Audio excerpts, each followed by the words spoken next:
Well, it's not that they don't know how to make moves. I write it out to the same thing I have. You don't know where to start. Yeah, that's a big one. You don't know where to start.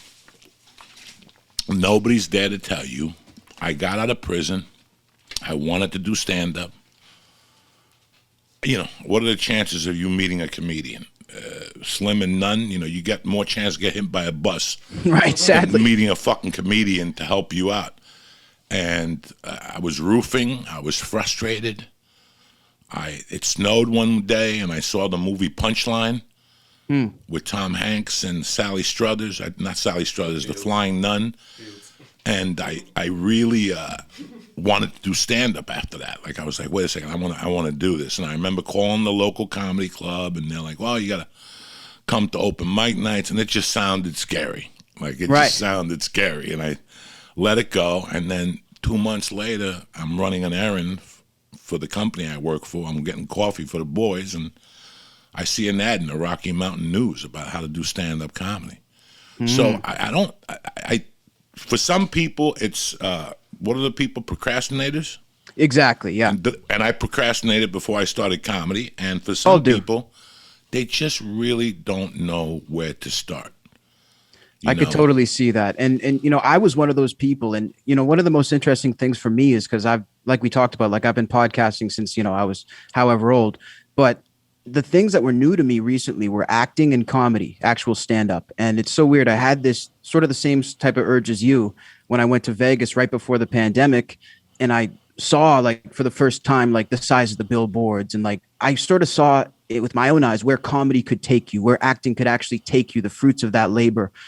And I realized, like, if I got hit by a truck tomorrow and I never tried comedy, that's a pretty tragic thing. That's So pretty tragic. you know what I mean? So I came home, tried stand-up comedy, and then within 2 months, everything was shut down. So it was almost like I felt like I had to have that under my belt. If it never came back, I did it. I just know had what a I mean? kid hit me up today, and he said that the local club is looking for 10 comics, and he's going to, out of respect, he's going to sign up and go down. I go, listen, even Nice. if you never do it again, even One if you never time. do it again, just do it one time, get that rush or the fear or the diarrhea that squirts out of your ass the first time, how I seen it. I did an open mic one time where a kid shit himself. I felt On so stage? bad. Yeah. He was so nervous. It was Wow. his first time, and he fucked up because he brought like 18 people. Oh, I go on stage the first time, I don't bring nobody. I I even didn't tell anybody. nobody. No, you don't say nothing. When you start telling people, I'm getting on stage, and 18 people come, and you bomb in front of those 18 people, and then you got to go back to the bar with your little stupid drink and sit with them, and Yeah. they don't really want you sitting at the table. It's like It's people with ranch embarrassing. dressing. Yeah, I don't want you sitting at the table. You just bombed in front of fucking 80 people. But, you get on stage, it's like when I went to jiu-jitsu, I didn't tell anybody.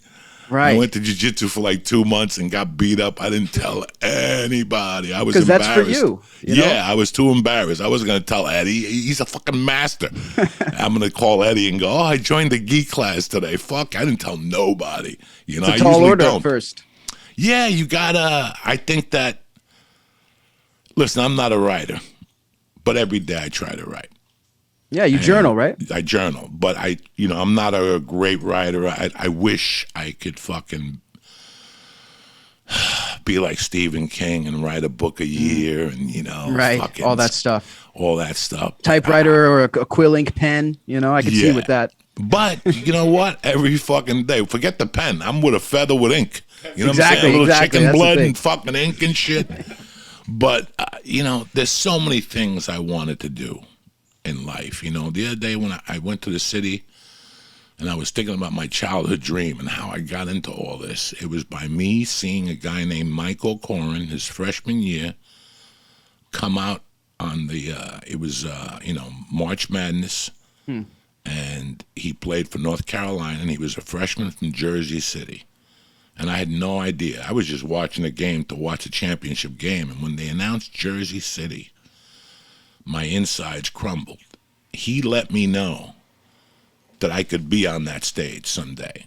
Because you heard Jersey your own City spot. turns into North Bergen, yes. So I'm like, and he's from the projects. His mom raised him. He had no dad.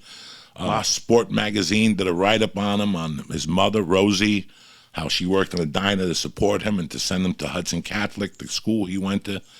That's what inspired me to. I wanted my friends to feel what I felt that day when it said from Jersey City, New Jersey, starting forward, number 31, Michael. I wanted them to, from North Bergen, Joey Diaz. That was for me. That's what I wanted on a personal note. I got that already, and now I got a bucket list like everybody else. I've been playing the guitar lately.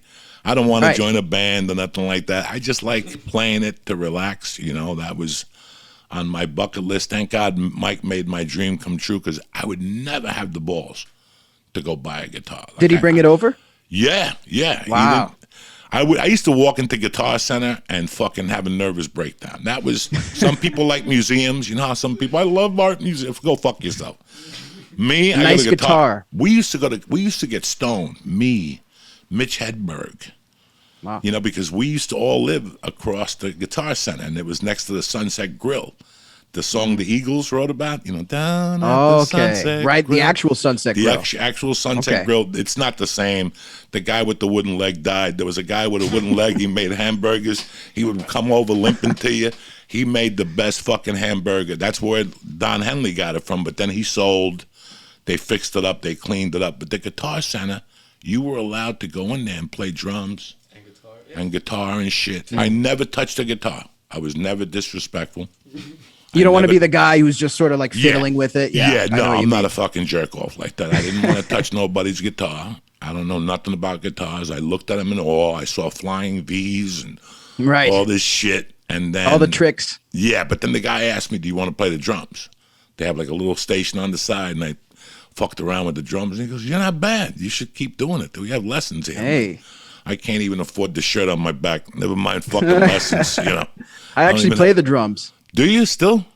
I do. Well, the thing is, it's weird. I found this almost similar to losing concerts during the pandemic. Like, now that I'm doing the apartment living, the drums it just naturally ended, and that's one of my passions that I'm really itching to get back to. But it's so, maybe talking about not knowing where to start. It's like, do I get an electronic kit? Yes, do I try to get a studio space? It's like, I think we all have those moments where it seems like there's so many options, with the passion. So, what are you doing now?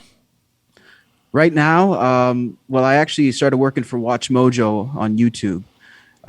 So basically, I started off doing a podcast for them, along with the podcast that I've already been doing throughout the years.